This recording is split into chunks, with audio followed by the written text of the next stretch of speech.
ये कथा है उस समय की जब देवर्षि नारद मुनि तीनों लोकों में अपने अप्रतिम ज्ञान, अपनी अनवरत तपस्या और अपनी मधुर वीणा के लिए विख्यात थे। वेदों का एक एक मंत्र, शास्त्रों का गूढ़ रहस्य, पुराणों की प्रत्येक कथा, सब उनकी जिह्वा पर ऐसे नाचते थे जैसे उनकी वीणा के तार पर सप्तसुर। उन्होंने स्वर्ग, मृत्यु और पाताल सभी लोकों का भ्रमण किया था। देवता, मनुष्य और दानव सभी से संवाद किया था। उनसे बड़ा ज्ञानी भला कौन हो सकता था? इसी विचार ने धीरे धीरे उनके भीतर एक सूक्ष्म किंतु प्रचंड अहंकार को जन्म दे दिया था। कौन है इस ब्रह्मांड में जो नारद से अधिक जानता हो? ये प्रश्न उनके मन के आकाश में एक मेघ की भांति मंडराता रहता था। उनका हृदय, जो कभी संसार के कण कण में परमात्मा के दर्शन करता था, अब अपने ही ज्ञान के प्रकाश में इतना चकाचौंध था कि उसे दूसरों का अंधकार दिखाई ही नहीं देता था। उपदेश देते, ज्ञान की बातें करते, परंतु उन शब्दों में अब वो करुणा नहीं थी जो किसी विरले हृदय को छू लेती है। उनका ज्ञान अब केवल ज्ञान था, हृदय की गहराई से निकला हुआ बोध नहीं। और यही अहंकार एक अदृश्य विष की भांति उनके भीतर पल रहा था, उनके ज्ञान की जड़ें खोखली कर रहा था। ब्रह्मा जी ने उन्हें जन्म दिया, विष्णु जी के वे अनन्य भक्त थे, महादेव का नाम वे हर पल जपते थे, परंतु इस समय वे अपने ज्ञान के सागर में इतने गहरे गोते लगा रहे थे कि उन्हें इन दिव्य सत्ताओं की असीम अनुकंपा का भी विस्मरण होता जा रहा था। उनकी वीणा के सुर तो वही थे, पर उनमें अब वो असीम प्रेम नहीं था, वो वैराग्य नहीं था, वो तड़प नहीं थी जो कभी उनमें भरी रहती थी। उनकी तपस्या की कठोरता, उनके ब्रह्मचर्य का तेज, उनके ज्ञान की विशालता, सब कुछ, हाँ सब कुछ उस क्षण उन्हें निरर्थक लगने लगा था जब वे एक साधारण मनुष्य के दुख को देखकर भी अविचलित रह गए थे। एक बार की बात है, नारद मुनि कैलाश पर्वत की शांत वादियों से लौट रहे थे। मार्ग में उन्होंने एक गांव देखा जहां भीषण अकाल पड़ा था, चारों ओर हाहाकार मचा था। एक माँ अपने सूखते हुए बच्चे को सीने से लगाए पत्थरों पर माथा पीट पीट कर रो रही थी। उसका स्वर इतना करुण था कि आसपास के वृक्षों के पत्ते भी मानो कंपकपा रहे थे। नारद मुनि क्षण भर को रुके। उन्होंने उस माँ को देखा, उस बच्चे को देखा।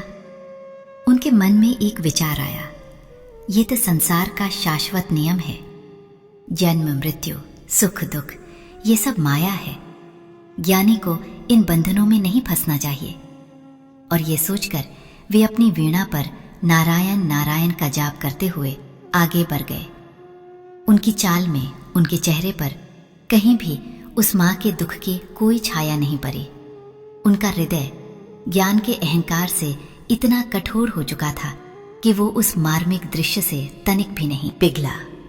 ये घटना स्वयं देवराज इंद्र को भी चिंतित कर गई।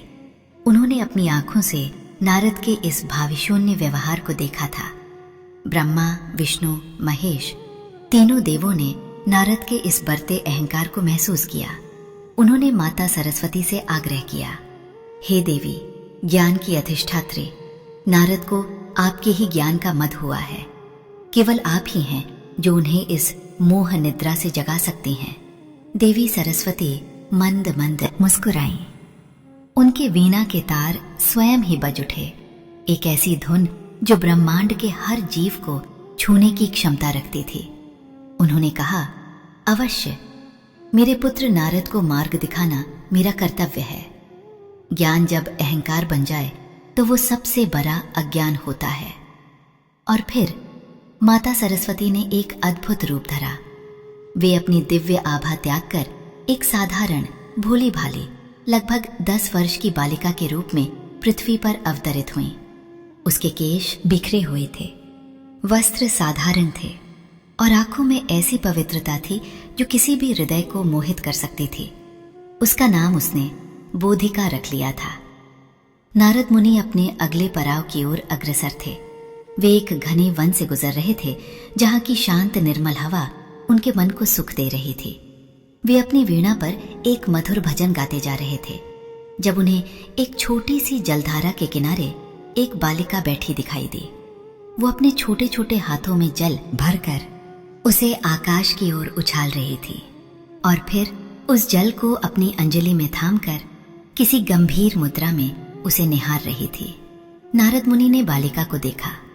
उनके मन में आया कि ये कोई साधारण वनवासी कन्या होगी। उन्होंने उसे आशीर्वाद दिया, कल्याण हो बेटे। बालिका ने सिर उठाया। उसकी आंखों में ऐसा गहरा प्रश्न था जिसने नारद को एक पल के लिए ठहरने पर विवश कर दिया। वो बोली, नमस्ते मुनिवर, आप तो तीनों लोकों के ज्ञाता हैं। क्या आप मुझे एक प्रश्न का उत्तर दे सकते हैं? नारद ने अपनी छाती चौड़ी की। पूछो बेटी। नारद से भला कौन सा प्रश्न अनछुआ रह सकता है? उनके स्वर में अभिमान की स्पष्ट झलक थी। बोधिका ने अपनी नन्ही सी अंजलि में जल लिया और पूछा, ये जल मुनिवर, क्या ये पानी है? नारद हंसे। अरे मूर्ख बालिका, ये तो स्पष्ट ही है, ये जल है। बालिका ने फिर पूछा, और जब यही जल भाप बनकर आकाश में जाता है तो क्या ये तब भी जल ही रहता है? या जब ये बर्फ बनकर जम जाता है तब भी ये जल ही कहलाता है? नारद क्षण भर को रुके। नहीं, तब ये भाप और बर्फ कहलाता है, पर इसका मूल तत्व तो जल ही है। बोधिका ने अपनी अंजलि से जल को धरती पर बिखेर दिया। मुनिवर, आप कहते हैं कि मूल तत्व जल है, पर जब ये मिट्टी में मिल गया, पेड़ों की जड़ों में समा गया, तो क्या तब भी आप इसे जल कहेंगे? या अब ये पेड़ों का जीवन मिट्टी का हिस्सा बन गया? उसकी आवाज में एक अजीब सा ठहराव था।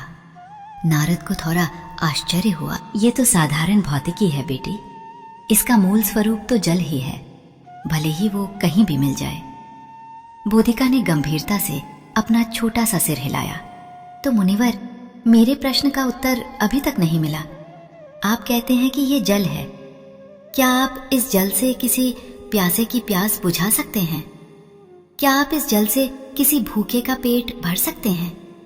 आप तो ज्ञानी हैं, बताइए इस जल का क्या उपयोग है जब तक कि ये पानी बनकर किसी के गले से नीचे न उतर जाए, या भाप बनकर बादलों में न मिल जाए, या बर्फ बनकर शीतलता न दे?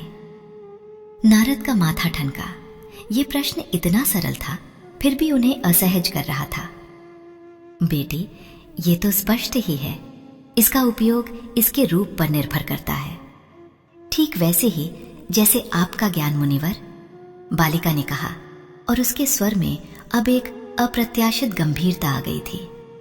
आप कहते हैं कि आपको सब पता है, आप वेदों के मंत्र जानते हैं, शास्त्रों के सिद्धांत जानते हैं, पुराणों की गाथाएं जानते हैं, पर मुनिवर, क्या आपका ये ज्ञान जब तक प्रेम न बन जाए, जब तक करुणा न बन जाए, जब तक सेवा न बन जाए, तब तक वो केवल ज्ञान ही तो रहता है? क्या वो किसी के दुख को दूर कर सकता है? क्या वो किसी भूखे को भोजन दे सकता है? क्या वो किसी रोते हुए हृदय को शांति दे सकता है? नारद स्तंभित रह गए। उनके मुख से एक भी शब्द नहीं निकला। ये छोटी सी बालिका उनके ज्ञान के सबसे महत्वपूर्ण पहलू पर चोट कर रही थी। उन्हें वो अकाल वाला गांव याद आया, वो रोती हुई माँ याद आई, जिसके दुख को उन्होंने मात्र माया कहकर टाल दिया था। बालिका ने अपनी बात जारी रखी। उसके नेत्रों में अश्रु उमड़ आए थे। मुनिवर, आप तो स्वर्ग के सुखों की बात करते हैं, मोक्ष की राह बताते हैं, पर क्या आप जानते हैं कि धरती पर एक माँ का हृदय कैसे रोता है जब वो अपने बच्चे को भूख से तड़पता देखती है और उसके पास कुछ नहीं होता? क्या आपके ज्ञान से उस माँ का दर्द कम हो सकता है? क्या आप उसे बता सकते हैं कि ये तो माया है, दुख से मत डरो और उसका दुख मिट जाएगा?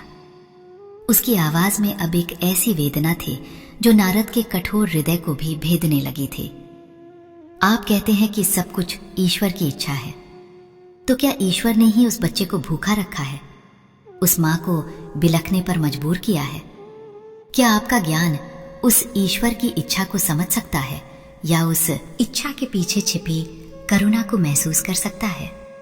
नारद के हाथों से उनकी वीणा सरक कर धरती पर गिर गई एक कर्कश ध्वनि के साथ। उनका मुख पीला पड़ गया। उनके मस्तिष्क में एक भयंकर मंथन शुरू हो गया। उनकी आंखें डबडबा गईं। उन्हें लगा जैसे उनके ज्ञान का विशाल भवन, जिस पर उन्हें इतना गर्व था, पल भर में रेत के महल की तरह ढह गया हो। उन्होंने देखा कि उनकी आंखों के सामने वेदों के मंत्र, शास्त्रों के सिद्धांत सब शून्य हो रहे थे।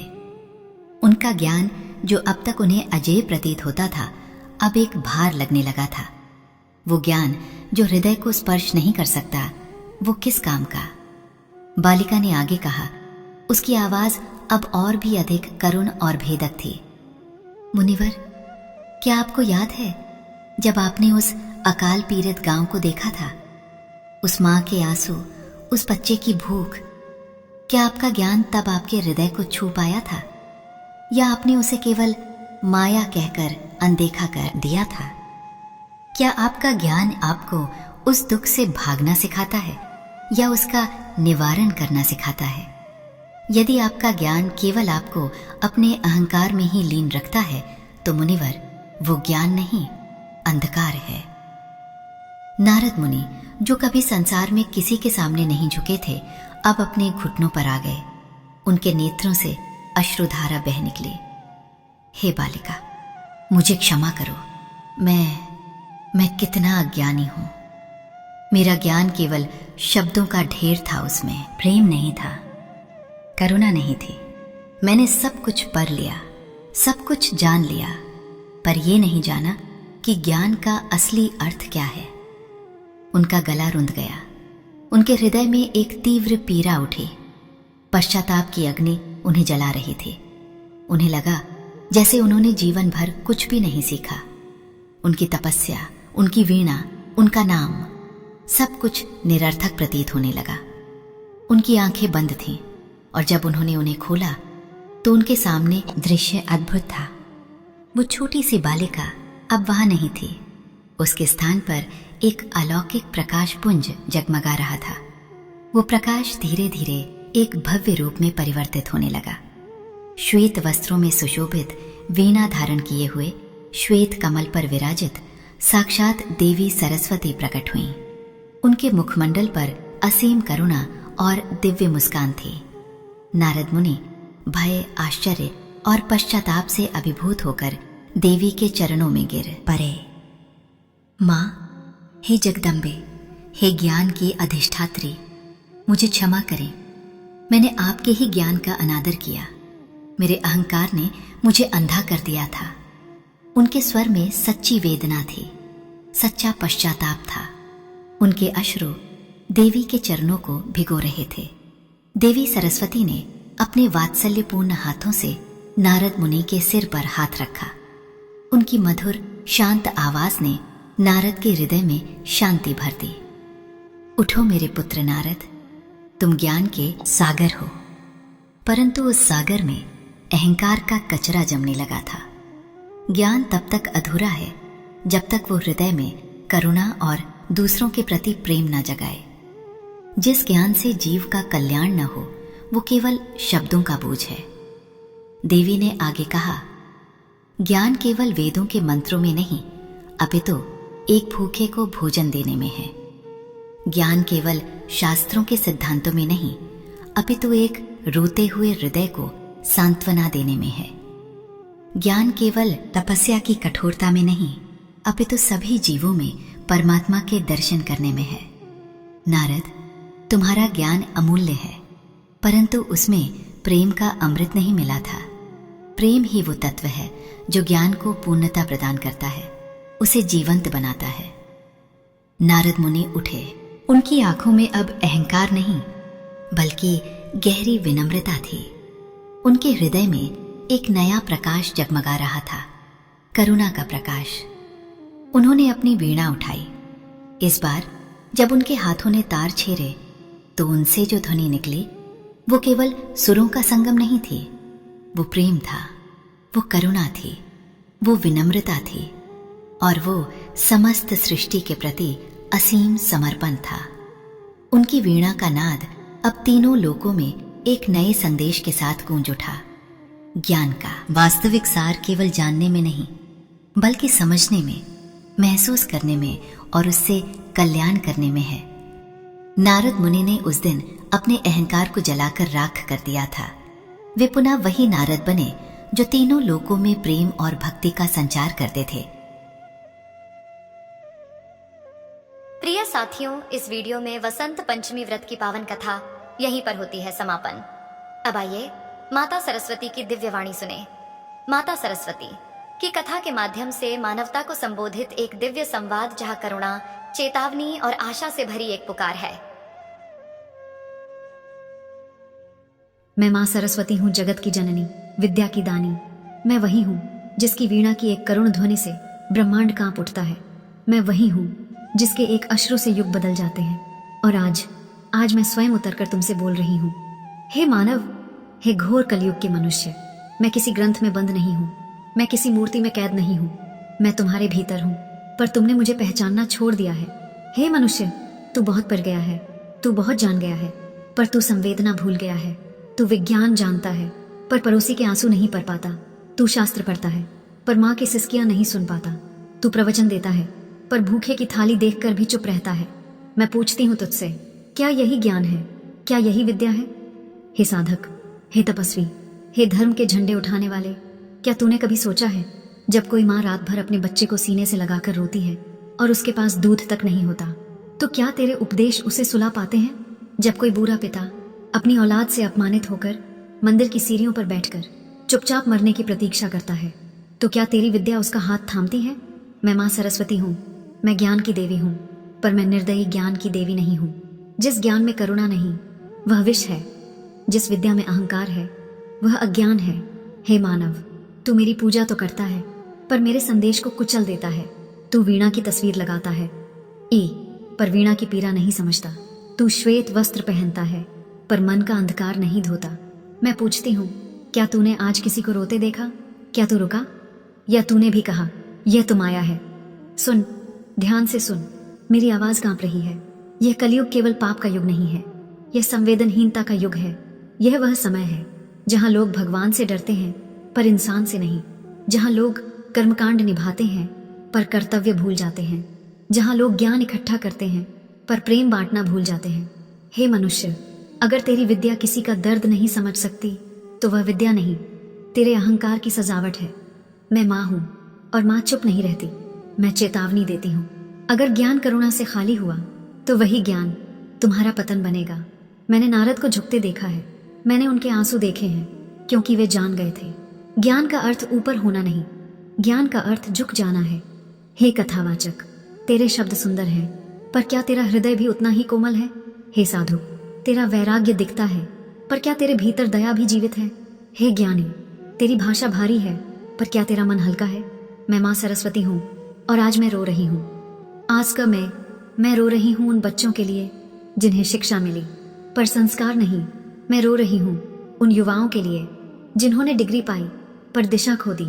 मैं रो रही हूँ उन भक्तों के लिए जिन्होंने भगवान पाया, पर इंसान खो दिया।